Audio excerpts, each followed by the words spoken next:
Yeah, buddy.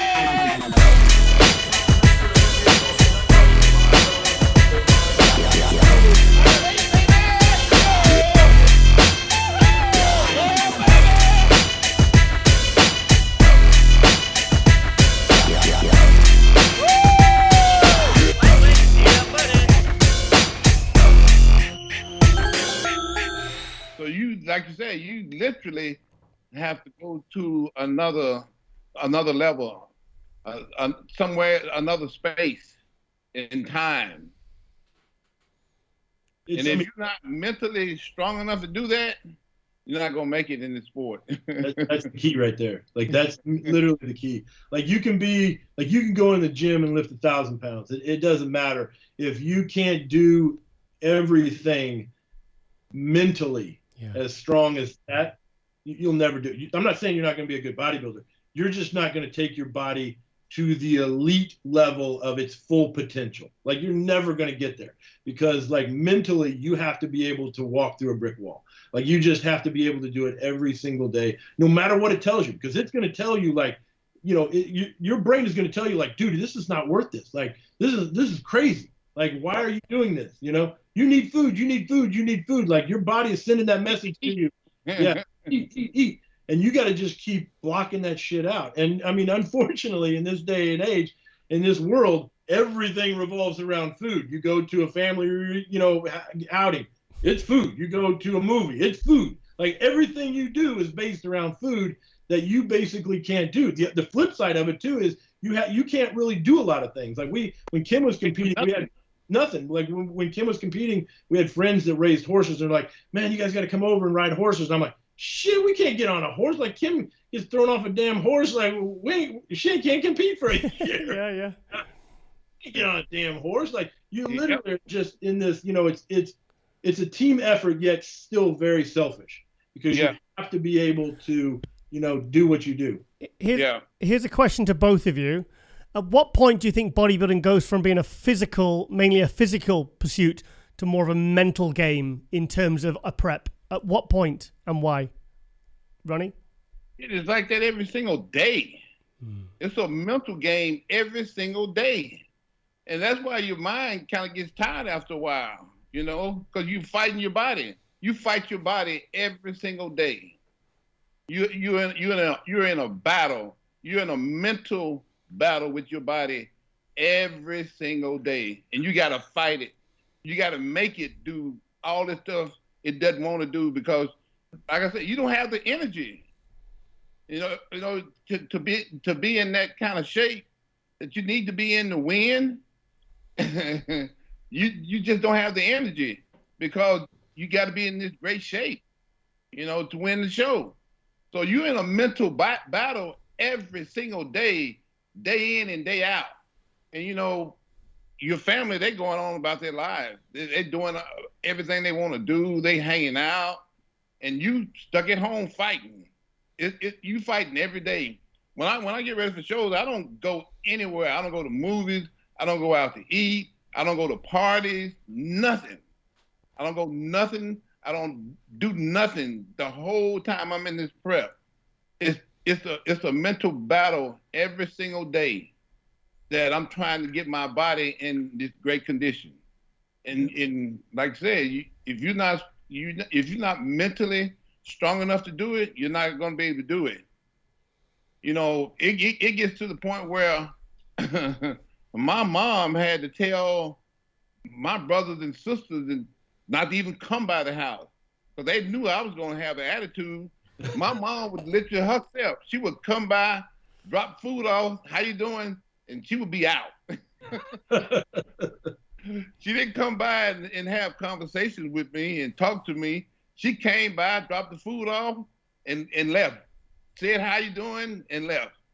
Every single time she came by. And she was coming by every other day, you know, because I ate a lot of food. Yeah. Oh, you know. So that you don't have time to do nothing but fight that mental battle every single day, day in and day out for 12 weeks. And it's all day. Like that's the thing you don't realize. Like you wake up and you do cardio Most of the time it's fasted. Then you start prepping food. Yep. You go to the gym. Yep. You've got to do all this stuff. You got posing and Yep. you've got all this stuff. Then you still got more cardio to do. Yep. And then you got to plan everything for the next day, and you got to do it every single day. And every day that you do it, it's harder. No breaks, no nothing. You're timeouts. And it's, you can't take off and go to a movie and relax. Yeah. There's never any time for any relaxing. The whole 12 weeks. And everything gets harder. It's a long time to do that. It's a long time to do harder. Your energy gets lower. Everything gets harder, and you have to somehow figure out how to do more. Every day. You got to figure out how to train harder. You got to figure out how to do more cardio. You got to figure out how to do the cardio more intense. You've got to figure out how to do it more as your body continues to shut down more, telling you to do less. Yeah. You've got to figure out how to do more every single day, 24 hours a day. And on top of that, dude, you're hungry all the damn time. So sleep is a big issue, and you've got to, make sure you sleep good. You've got to be able to clear that head. You've got to be able to get sleep, and everything. You've got to get into this regimen where that goes. But you're so damn hungry most of the time. The only thing you can think about is getting up in the morning and eating like that first meal, because usually the first meal is the best meal, like for everybody. Like but that's the only time you have carbs. Yeah, grits or oatmeal. That's where you're starting off with a little bit more carbs and stuff. Like that's the meal that everybody wants to get. But from that point on, you're basically burning up everything faster than you get it. And you have to do that first hour cardio too. Yeah. I'm telling you, and just like he said, it's the hardest sport because, you got look, football players and baseball players and all these athletes, they're all gifted, talented, next level athletes, but none of them are doing it on a calorie deficit. None of them. They're literally doing it on, virtually a calorie surplus that is tailored for basically what they're doing. None of them is doing it at a deficit. And it's just an impossible task that you can't see how it seems possible, yet, they do it at every level. Boom, boom, boom. Chad, after that first Olympia that you both secured, at what point did you think, okay, I think Ronnie could get X amount of Sandows? So honestly, when I saw his progression, after the Night of Champions, as his body literally changed daily. It was just, like I said, we would get the pictures and every picture was crazier. Then you get the next set of pictures and you're like, how could this possibly get any more crazy? And then the next set of pictures is that much more crazy. I knew something was special there, but when he won the Olympia, there was a certain thing, everybody has a certain process, and it's hard to find that athlete that literally is just a machine, that is like a repetitive movement every single time, eats the same, trains the same, does everything the exact same. And, and I've told this story before. After the Olympia the first year, we were sitting at the banquet. We're just bullshitting, talking, we're just in, kind of a happy mood, obviously, because he had just won the Olympia. Mm-hmm. And, I looked around, I was like, hey, listen, this is just from I said, I just want you to be honest with me. This is just from my knowledge. I just want you to be honest with me because I'm trying to figure out, everything we did to get to this point. I was like, how many times do you think you cheated on your diet? And he looked at me like I was fucking crazy. And he said very simple words. I never even crossed my mind. And it was at that point that I knew, oh shit, this guy is definitely going to be hard to beat, because he literally didn't change anything. He did exactly, if it was on the piece of paper, he ate it. If it wasn't on the piece of paper, he didn't eat it.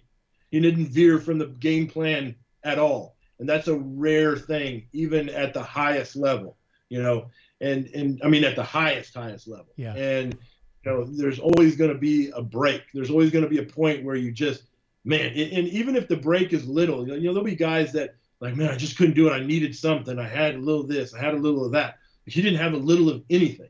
He didn't have a little more food. He didn't have a cheat meal. He didn't have nothing. Everything was measured out. Everything was to a T. Everything was perfect. It was at that point that I knew, was going to be hard to beat him. It was going to be hard to beat him. And when we secured the second one, I knew it was going to be a run for sure. Yep.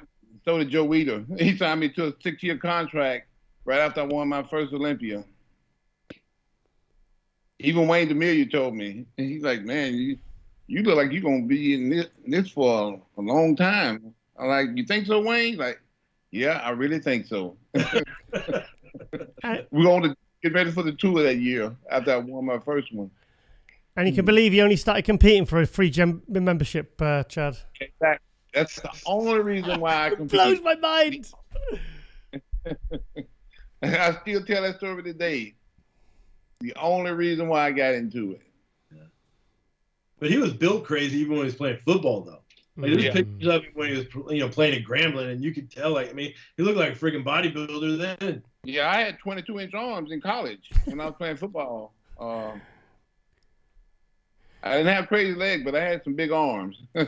Chad, that's what they called me. They called me, my nickname in college was Big Arm Dude. I've never heard that one. That was my nickname. Everybody called me that. Chad, Big Arm Dude. Chad, couple of final questions. Did you ever worry about the kind of poundages Ronnie was using, especially when he was getting up to that 2003, 2,500 pound leg press, 800 pound squats, 800 pound deadlift? Did you ever think, Ronnie, you need to kind of ease off a bit, otherwise things are going to start, going here? I mean, there was points where, I looked at some of that stuff and it was just like terrifying.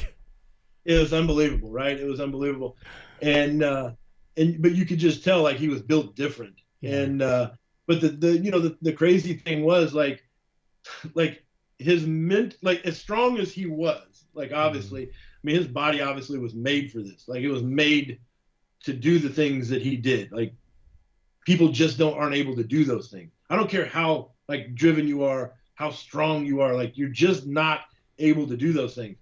In the end, though, even as strong as he was, his mental ability was even beyond potentially what his body could even handle, because he was able to push to just a level that even he wasn't even able to handle, which is craziness, But honestly, when you're in that moment, training, doing those things, like it's the only way you know how to do something, And I think like if we, everybody's going to say like, well, if he just would have trained different, like that's not what it's really about though. Like, the passion was about challenging yourself every time you walked into the gym. That was the only way he knew how to do things. Like it was all or nothing. Yeah, exactly. And I think that's afraid to do it. Never. Yeah. And so I think it's, everybody's like, but he's had these surgeries. He's, he's this, he's that. It's like, I get that, but could he have avoided it? Yeah, maybe not though. Like maybe not. But a lot of people don't know. I hurt myself originally playing football. My back injury came from playing football. So regardless of how I train, the surgery stuff is going to be inevitable, Yeah, my back was already damaged from playing sports, other sports. Chad, have you both spoke about the stem cell treatments? What's your thoughts on that, Chad? Me? Yeah. I think they're good. I mean, I think that obviously,